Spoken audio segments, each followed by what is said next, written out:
Hello beauty, কেমন আছো তোমরা সবাই? আশা করি সবাই অনেক ভালো আছো। আমি আল্লাহর রহমতে অনেক ভালো আছি। তো আজকের ব্লগটা হচ্ছে একটা কুকিং ব্লগ। আমার হচ্ছে যে রাত্রেবেলা খুব ক্ষুধা লাগছিল, আর আম্মু যে তরকারিটা রান্না করছে সেটা আমার একদমই পছন্দ ছিল না। তো তার জন্য ভাবলাম, কেননা আমি একটু ফ্রাইড রাইস বানিয়ে নিই।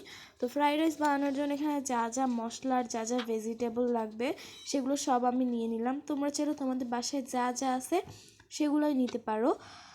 এরপরে হচ্ছে আমি চুলায় একটি পাতিল বসিয়ে দিলাম, যেটার ভিতরে হচ্ছে তেল দিয়ে দিলাম।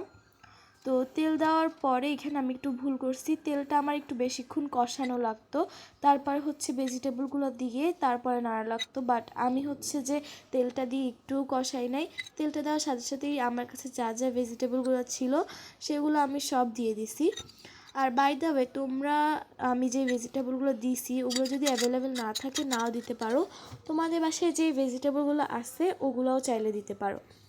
তো এরপরে এই তো এখানে আমি হচ্ছে তেল দিয়ে মশলাগুলো ভালোভাবে কষাতে লাগলাম, যাতে একটার সাথে একটা ভালোভাবে মিশে যায়।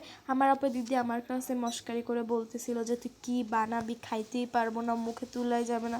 আমি বলছিলাম ঠিক আছে, যদি তোর ভালো না লাগে তুই খাইস না, তাও হচ্ছে আমার কানের কাছে আসি আমার নামে এরকম গিবত করিস না।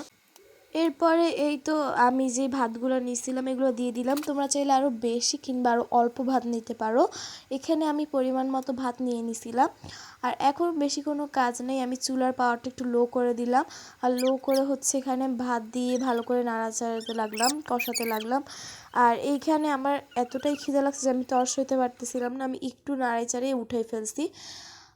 এই তো আমাদের 3 মামের জন্য আমি প্লেটে বেড়ে নিলাম ফ্রাইড রাইসগুলি। তোমরা চাইলে এটার সাথে চিকেন বা হচ্ছে চিংড়ি মাছ এগুলোর বা একটা ডিম ভালো করে রান্না করে খেতে পারো।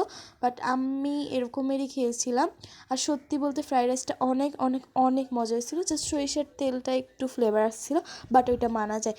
আজকের এই মিনি ব্লগটা তোমাদের কাছে কেমন লাগছে জানাবা। বাই।